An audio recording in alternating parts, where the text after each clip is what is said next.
Hello, everyone. Rob Guest from football.london here, and welcome to the latest episode of Gold and Guest Talk Tottenham, sponsored by NordVPN.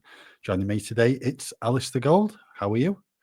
Yeah, I'm good, thank you. Hope you are too. The world of Tottenham Hotspur never stops, even in the off season, and another podcast because we've got a fair bit more to talk about. Obviously, we've had the introduction of Thomas Frank officially into our lives now at Tottenham, so we've got loads to chat about him, and we can look forward now to the transfer window as well. And just want to say thank you as well for everyone for listening in your droves. It was really lovely. We found out the other day that last month alone, I think it's approaching 300,000 listeners we had last in May, which just was incredible. I think it knocked us for six a bit. We knew, we had a really healthy and growing audience. We didn't kind of realize it was that many. It's terrific. And we love the interactions we get. We love the comments we get and the comments under YouTube as well. One in particular made me absolutely crack up, which we were talking about before we came on air, which is why anyone watching on YouTube will see I've got slightly wet eyes. It's because I was almost crying. If you want to switch to YouTube to watch this at any point, if you're listening on the audio, the comment referred to a certain thing within Rob Guest's new home that he has moved into, and it is the doorknob on the door behind him, which is remarkably high for a doorknob. Care to explain for that person that left the comment? It's just the design of the doors. It's every door in the house. It's not just this one. So, It yeah, is almost at eye level. yeah. If you want any more information, get in touch. But I don't see what the issue is. so all emails to doorknobs@robguest.com. It's honestly, it's absolutely tickled me when I saw that comment. I love the kind of interactions we get. So yes, that made me laugh. And there's plenty of Spurs that we can chat about that might not make me laugh, but lots to talk about. Yeah, we'll start with Thomas Frank's first interview as Tottenham head coach. As we said on the previous podcast on Wednesday, we were waiting for his first interview, and lo and behold, a couple of hours later, after we'd finished that podcast, Spurs released the interview. One everyone's been looking forward to, and I think one that everyone's been raving about ever since, because I know a lot of fans, or some fans, disappointed Ange Postecoglou was dismissed after winning the Europa League trophy. But I think with fans probably having now watched and listened to this interview, Thomas Frank will certainly have won a number of fans over for any of those who had doubts.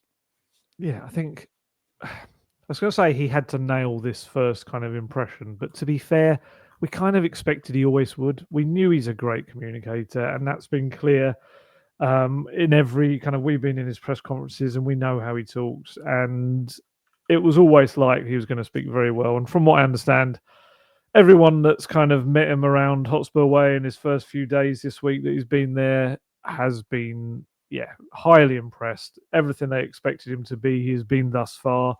Really good guy, very kind of detailed guy, obviously knows exactly what he wants as well. And because for him, I guess he's stepping into, with no disrespect to Brentford, a huge organisation compared to what he's come from.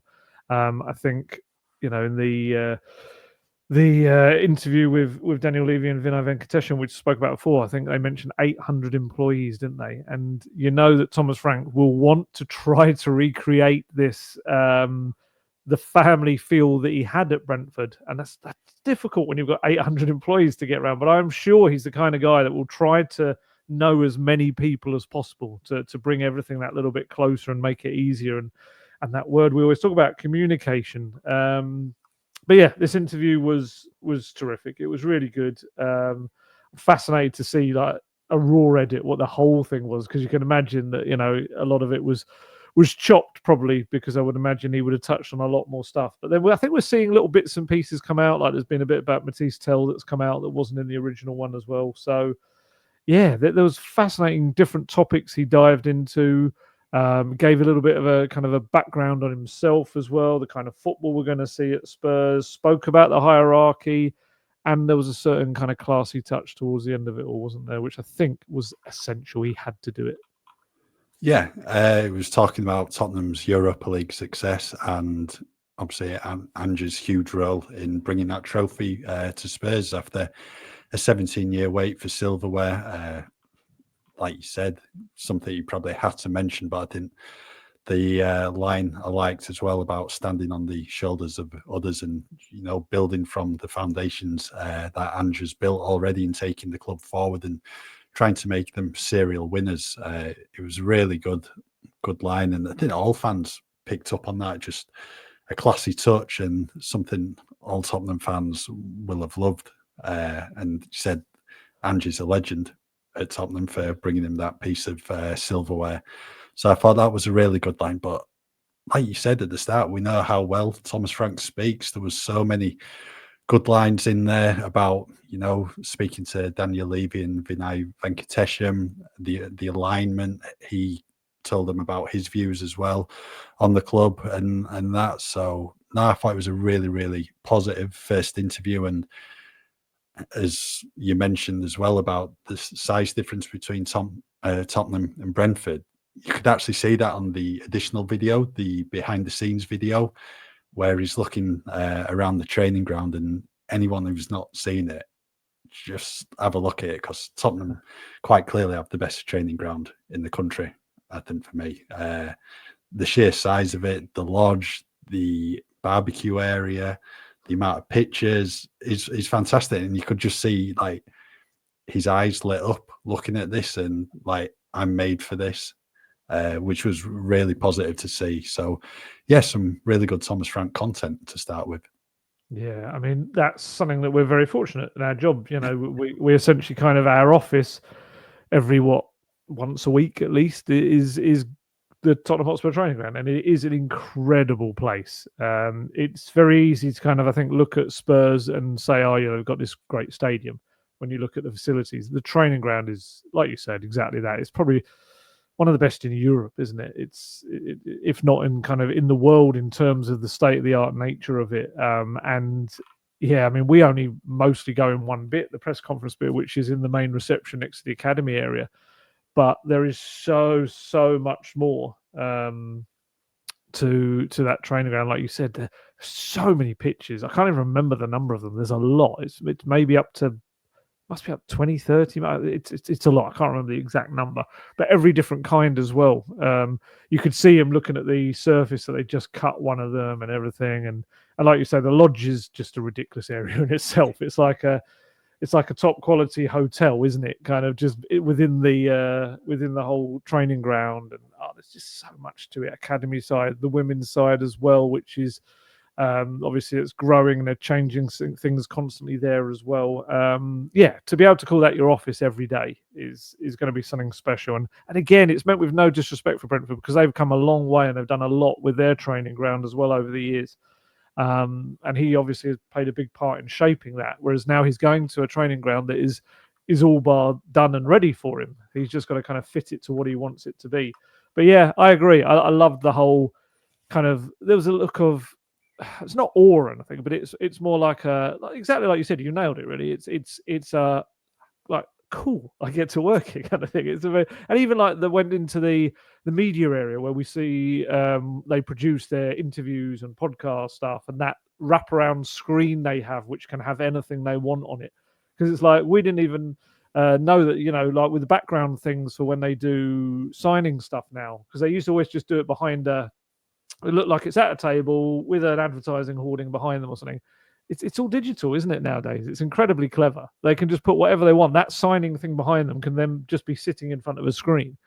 Very, very clever. But yes, I've kind of got sidetracked now with screens and technology. But he said hit every note he needed to hit in that video, that interview. Like you said, he needed to kind of maybe win over some supporters that were still angry at the Postecoglou decision. He had to win over some people that just doubted the fact that they were bringing in someone who, on paper, hasn't got as good a CV as Postecoglou had. That some people will point that out. He's got Premier League experience, but in terms of trophies, they're not there.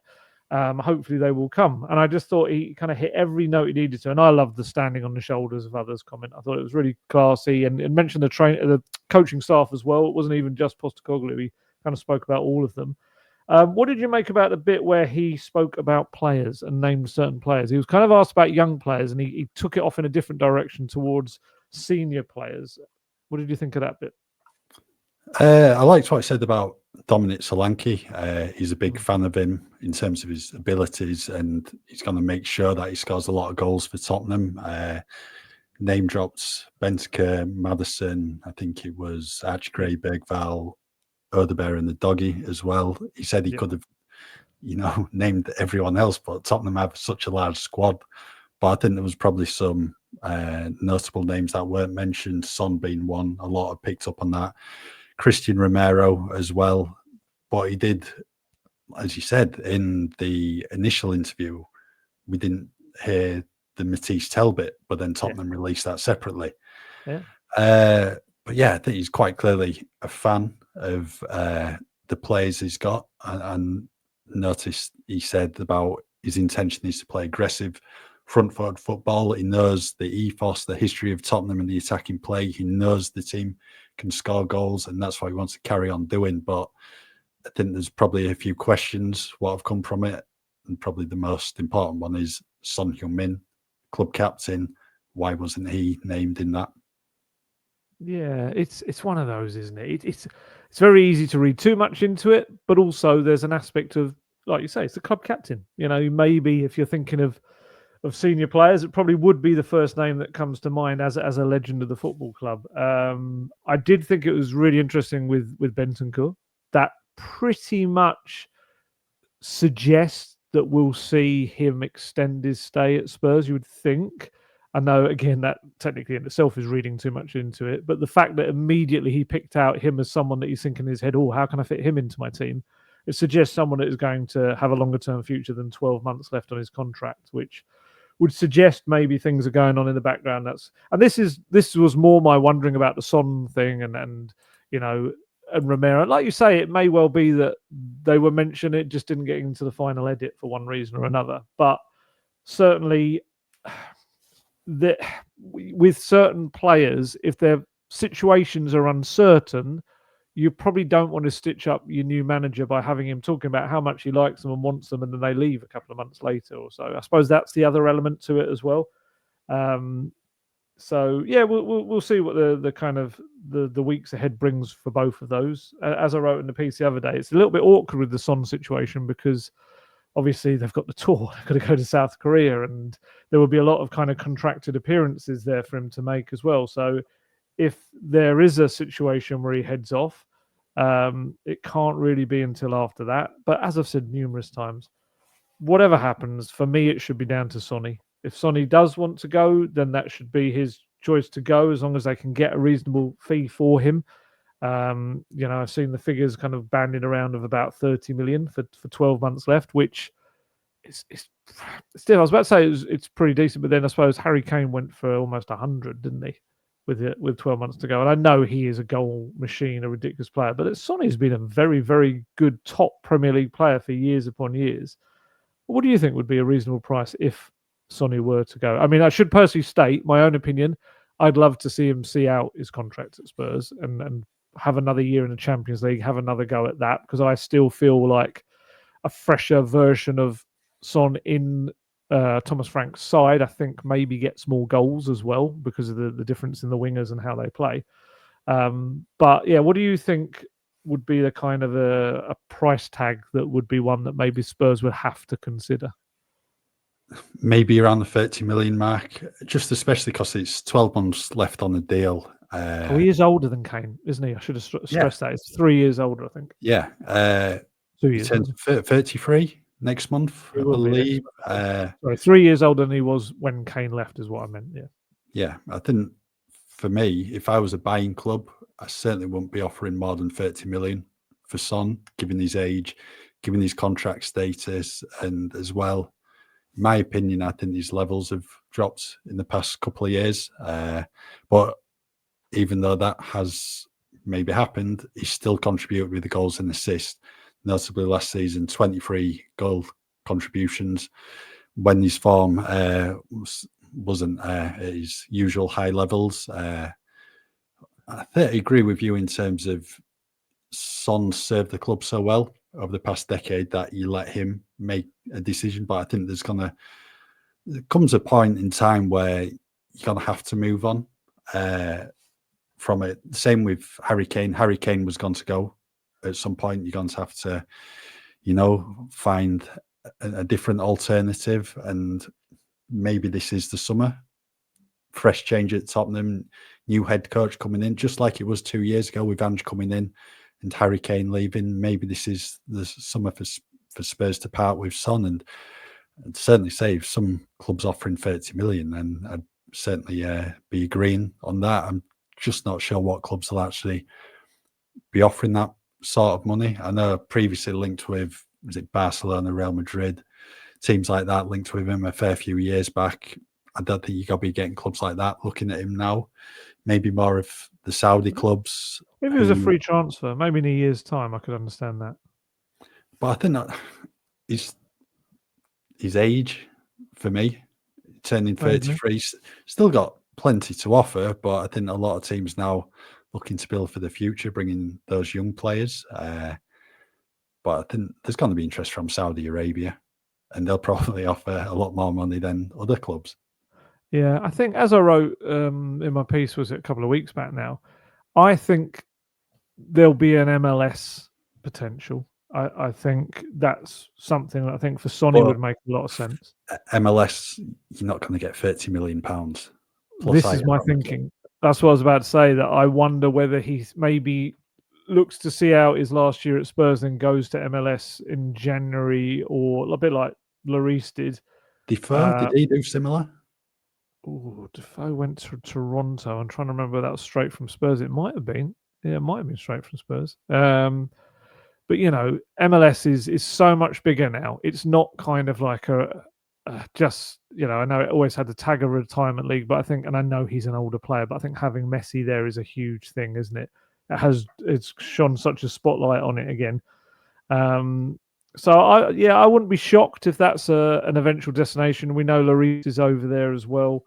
But look, that's the crux of it, really, isn't it? Is whether this summer, whether MLS football could provide the money required to get him away from Spurs, or whether they'd have to wait until he was in that final 6 months to even be a free agent. But yeah, like I said, I can only reiterate, I really would be quite happy if he chooses to stay and has like a big old goodbye season in the Champions League, all of that sort of stuff, and I've got no issue with that. Who knows? It might surprise us all and sign a new short-term contract. Might get another one. But it's just going to be incredibly sad, I think, when he does go, because he is absolutely a legend in the history of Tottenham Hotspur, and he did something so few others were able to do, and that's lift a European trophy at the club. So yeah, I think he deserves all the love he'll get, regardless of whatever the decision is. Yeah, I think if he does go, it's literally the perfect farewell. Winning that trophy you've craved for 10 years and being the captain and having the chance to lift it. But we'll wait and see what happens on this Son front. Right, it's only a short podcast today, so we're at the halfway stage now. So Ali gets to talk to us about Saley, our sponsor. I know. Every time I do this, it makes me think, I want to go on holiday. I've only just had about 3-4 days away. But during that time, as people know, I did use Saley. Saley is a terrific product from the NordVPN stable.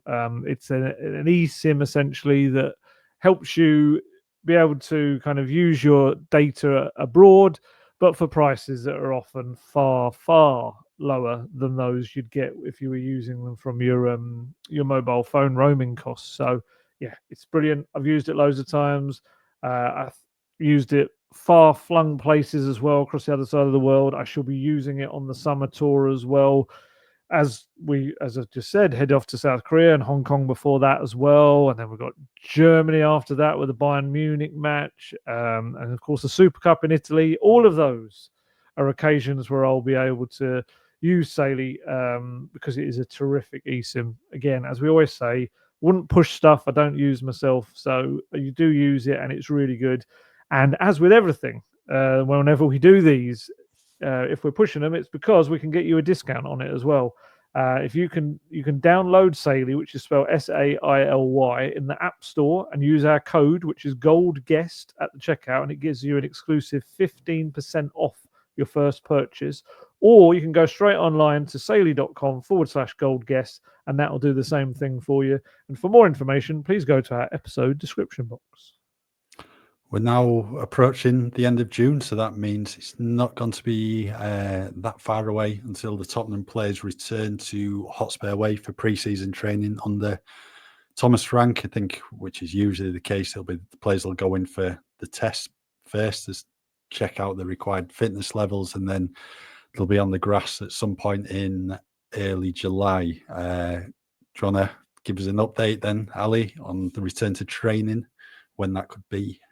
Yes, it looks like it's going to be in about a fortnight's time from when we're recording this. So back end of the first week of July, we'll start to see them filtering back. That'll be the ones that haven't really been involved in any kind of international competition or matches. They'll start coming back towards the end of that week, heading into the weekend. Then a few days later, that will be the players that had international matches, as many of them did.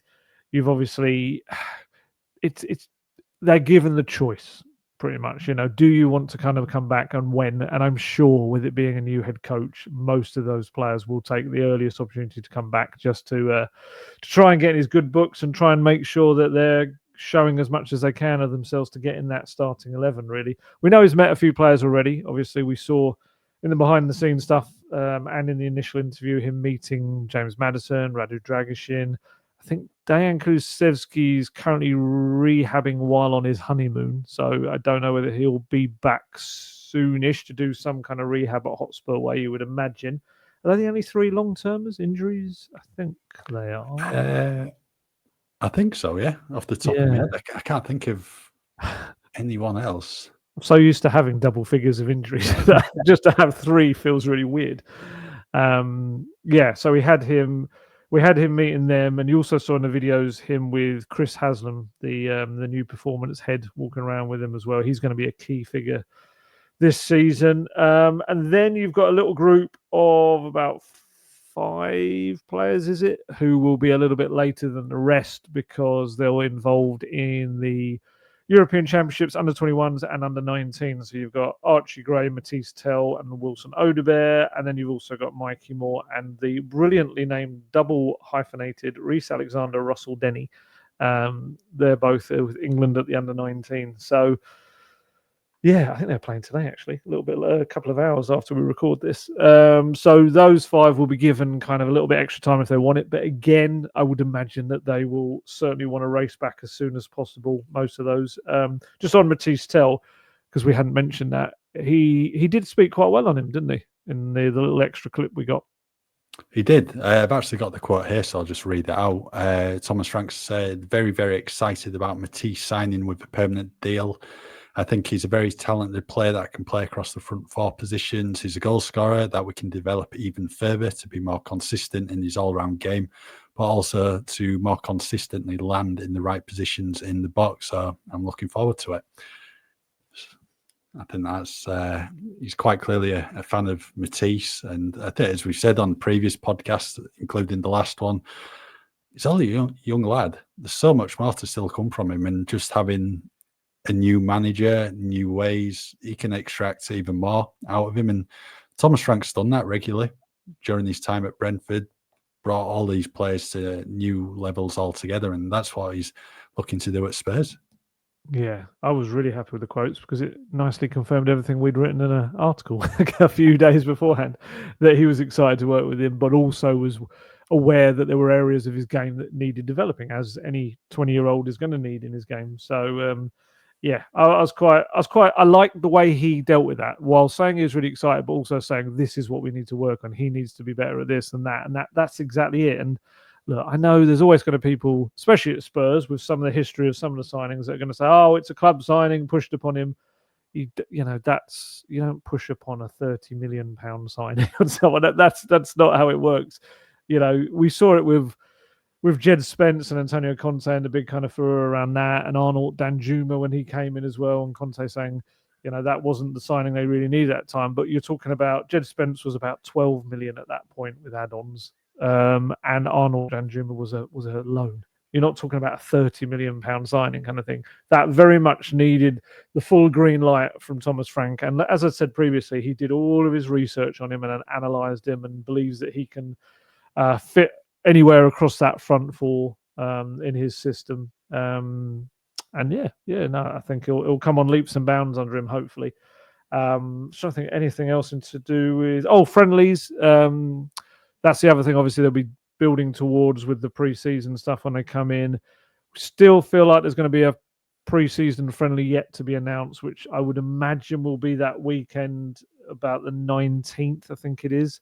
Because currently we've got the Luton game on the 26th, which then leads into the tour. Then, like I said, the Bayern game in Germany, and the Super Cup as well. But it feels like there's that week beforehand, which this is not said with any knowledge. It is presumably, I would imagine, and a local away one, a bit like the Luton one. You would think it would be that kind of game. I did hear some buzz about something potentially Reading a few weeks back, but I haven't heard anything since.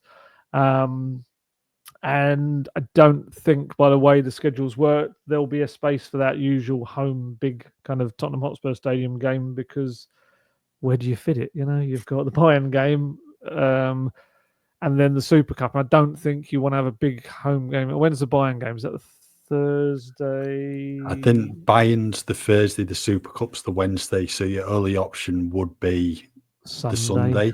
But then you've got a Saturday Premier League opener, so you're literally in the same situation you were last season, where you're playing every couple of days.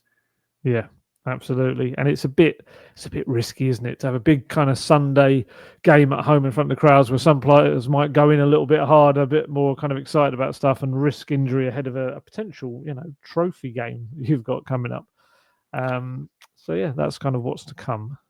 Yeah, I think it's just one of these. If Tottenham didn't win the Europa League, then there probably would be a home friendly. Oh yeah.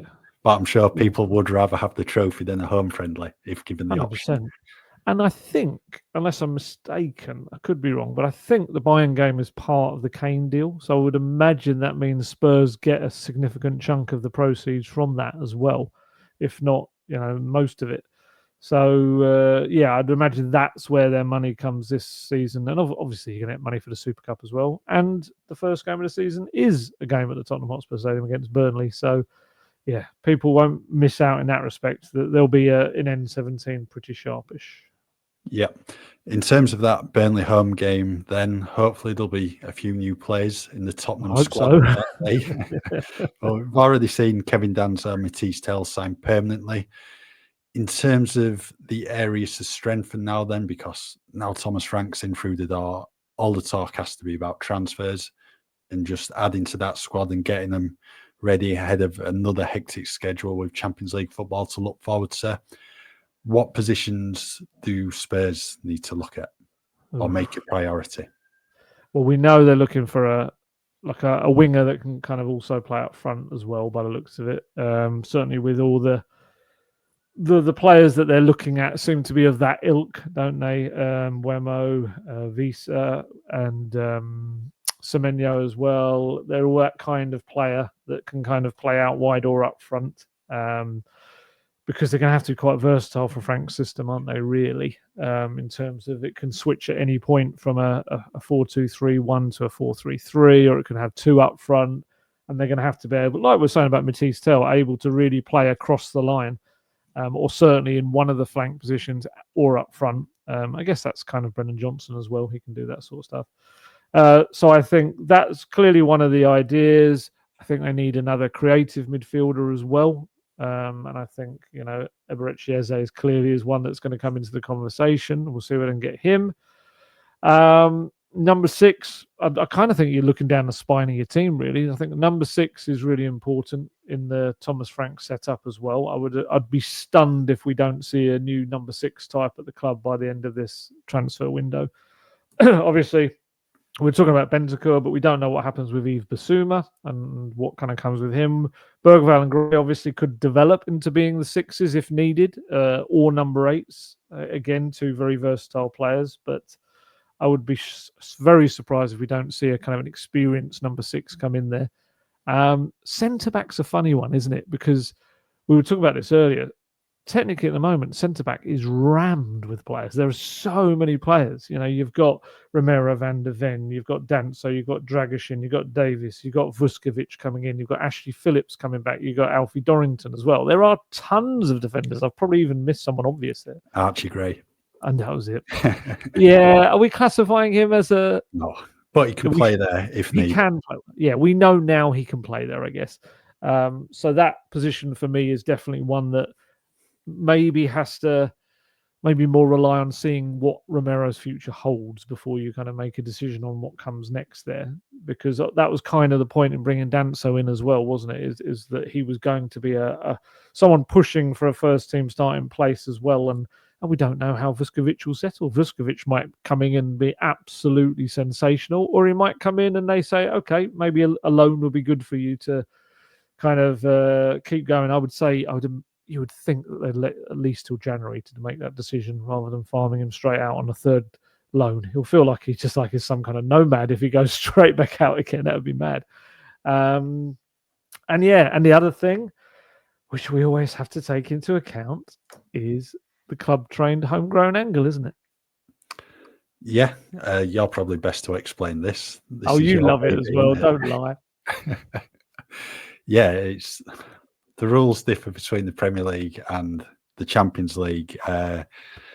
Premier League, homegrown rules, it's 17 is your limit for non-homegrown players. Then you can have 8 homegrown players to make your 25-man squad.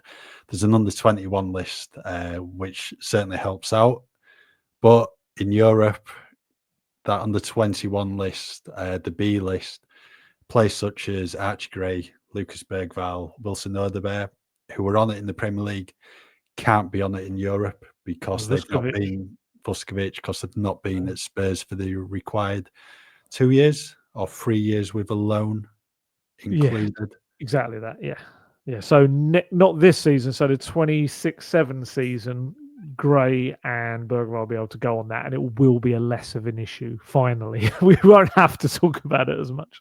No, it's an issue now, but I think if the likes of Mikey Moore become a permanent fixture of the first team, Jamie Donnelly, Alfie Dorrington, then that issue will fix itself in a couple of years. You're probably going to have to go through a couple of tough years with maybe just having the 23-man squad in Europe, but then you've got the B list on top of that for some of the young lads.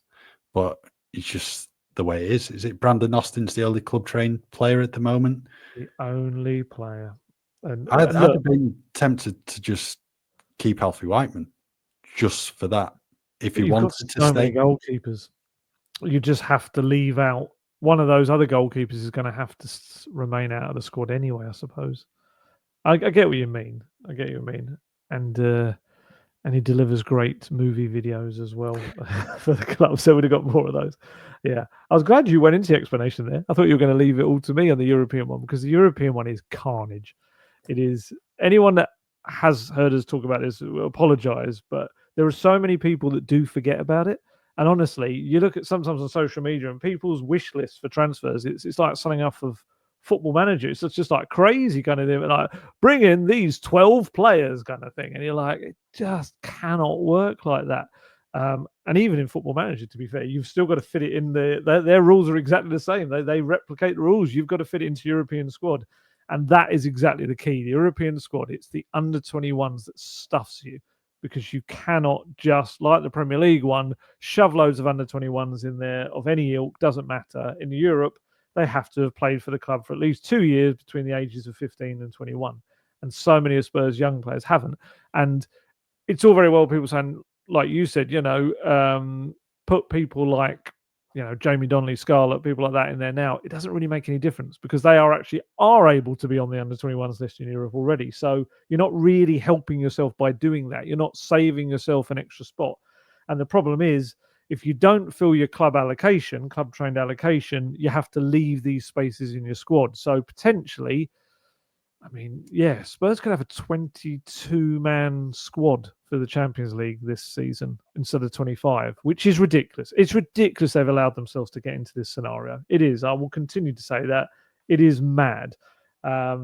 So, yeah, I mean, I think I've got the numbers here. Essentially, they've got, put in simplest terms, they currently have 30 senior players to fit into 22 spots.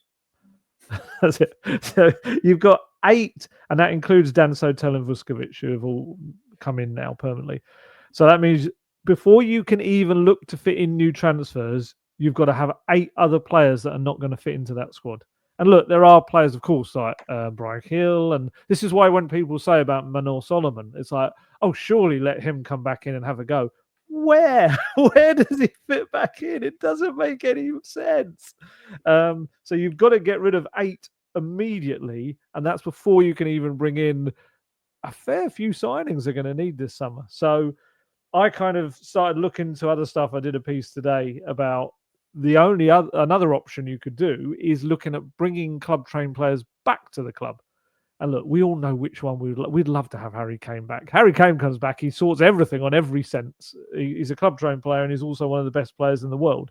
But let's be honest, it's not going to happen, is it? He seems very happy at Bayern Munich, and I'm sure he'll be looking to push on there and maybe try and win the Champions League and everything next season. So then you're kind of going down the list, aren't you, into kind of a couple of other areas, like maybe trying to bring someone like Harry Winks or Oliver Skip back to the club. You can't bring Marcus Edwards back. Marcus Edwards has just gone to Burnley. Dennis Sirkin, he's one that's just come up into the Premier League again with Sunderland, doing very well there. 23-year-old left back. I think Spurs have got a sell-on clause for him as well, so you could probably get him cheaper. I think he's only got a year left in his deal. They've certainly have considered him before. The one that I do believe that they have considered for this summer as a potential one is Kyle Walker-Peters, who I had so high hopes for him when he was at Spurs. I mean, to be fair, he's had a terrific career. I think he's played more than 200 times for Southampton and been a Premier League regular for them for a lot of that. I think he's got a couple of England caps as well. The thing with Kyle Walker-Peters, there's different sides to this as well. On one side, the fullback slots are pretty busy right now. You've got Porro, Doggy, Spence, Davis, Archie Gray as well. So there's a lot of fullbacks there. So it's not a priority position. But as the window goes on, and if he's not been snapped up yet because he's a free agent, that's the other part of this, I can see that being quite a clever solution, really, because he's club trained. He can play on both sides, right back or left back, as someone to have there in the squad. So in case anything like last season happened, I can see it being quite a clever thing. And from what I understand, I'm sure he would love to kind of come back to Spurs as well. They're his boyhood club.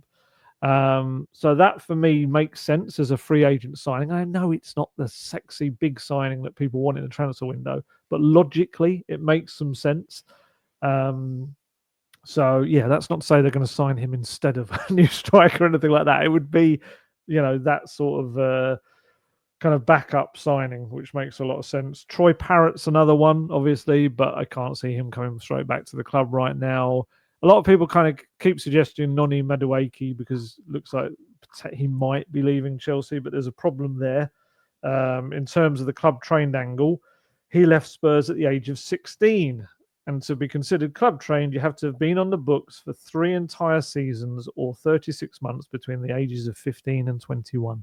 So Noni Madueke would not be club trained if you were to return. So it doesn't really work in that respect. If you're going to sign him, by all means, sign him for just being a player, but he's not a club trained player. So yeah. And I know some people get so bored by it. And the constant thing I get every year is, why do only Spurs have this? Why do we not hear about this for other clubs? First off, because Spurs made an absolute mess of it. Secondly, it does happen at other clubs, but we don't cover them. So we don't really talk about other clubs. And the fans, Spurs fans, probably don't read a lot of stuff about other clubs. So for instance, we do kind of know Chelsea have issues with it. Chelsea's European squad always have players left out of it. That's because they have a squad of about 96 players. But they do have to leave players out. And you'll see at other clubs, especially like Man City, bringing a lot of kind of academy kind of players now into more prominent roles, trying to make sure they don't run into such problems. So it does happen elsewhere. Spurs have just dealt with it atrociously in recent years. So yeah, what would you do if you were the boss man of Tottenham? How would you fix it this summer? Well, I think Walker Peters makes perfect sense for a free transfer, just for extra cover at right back. I can't believe he's 28 now. No, it's mad, He's isn't it? mad. Apparently, But Everton. Your lot are looking at him as well, and yeah, Wolves as a potential Semedo replacement. we're desperate for a right back. I think it'd be brilliant at Everton. He'd play week in, week out. He wouldn't at Spurs. So he's at this point in his career now. Surely you want to be going somewhere where you're playing every week, which he was doing at Southampton. And the move to Southampton was the best move for him. Because I think he showed his quality in a handful of Tottenham appearances. I can remember, I was just looking. Remember, he got a hat-trick of assists in the 5-0 win against Bournemouth. And then he was an unused substitute for the next few games after that. Poch was a bit funny with him. He just never truly trusted him. And it really annoyed some of the fans at the time. I remember that. Yeah. So I think he'd be a good option. I think it's probably one of these in terms of the club trained players. You're just going to have to ride it out for a couple of years because you're not getting Harry Kane back. I think if you move for Harry Winks, there'd probably be uproar from some Tottenham fans. I don't think that'd go down too well. It's probably not needed either. Yeah. Yeah. Dennis Serkin, I think, is a good left back. Yeah. But you've got Jed Spence who can play there now, who's proved he's a really good left back. And to be honest, for Dennis Serkin, first real taste of playing in the Premier League at Sunderland, you're going to play every week. So you just stay there. As I said, I think it's just one you're going to have to ride out for a couple of years and then fingers crossed it will sort itself out. Yeah, I think Bergvall and Gray, especially in a year's time, that's a key one. Having those two suddenly in your club trained ranks. I was trying to think if anyone else sneaks into that. You might have some of the academy players. Maybe Dane Scarlett then comes into that equation. I think he does next year. I wonder if Alfie Devine, maybe, will he be in this similar boat? Maybe next year or the year after. Yeah. Potentially. But yeah, there's other players and Jamie Donnelly, exactly, that kind of then come into that. So yeah, it's been an absolute pain in the backside, and hopefully we don't then have to write articles about it other than just fitting in the numbers rather than the club train bit. But Or the other alternative is just don't qualify for Europe. So you don't have this issue. Is that what happens at Everton? Is it? Is that we don't have to worry about those problems? How about we sign Kyle Walker-Peters, keep him in the squad for till January, and then then you can have him from January on a expensive loan rather than a free transfer. Yeah, I'm sure we'd agree to that. Right, then in terms of the squad, then as well as transfers, possibly new contracts on the agenda. You mentioned earlier Rodrigo Bentancur's contract status, I think 1 year left for him. Yeah. Same for Yves Bissouma, Son Heung-min, and Brian Hill as well. I think Brian Hill's should be a permanent move away. I suppose it depends on the injury when he'll return to fitness, which could maybe impact things. I think Son's future will sort itself out, whether he leaves this summer or he leaves on a free. Bentancur's a no-brainer. You need to time down to a new contract. Bissouma, it might change now with a new manager coming in. He might have different ideas. He might want to make Biss a regular in that starting 11. But if it was me, I think you cash in on him this summer. I think he's just been too inconsistent over 3 seasons. He's had some good performances the first couple of months under Ange, the Europa League final. But other than that, his form has just fluctuated, and I think there's been more bad performances than good. Yes, I have to agree. He did come good in some of those games towards the end, but he comes across as a great guy as well. And you never know. This is the thing with a new manager, is it does create a lot of unknown scenarios. He might come in and he and Bissouma just click instantly.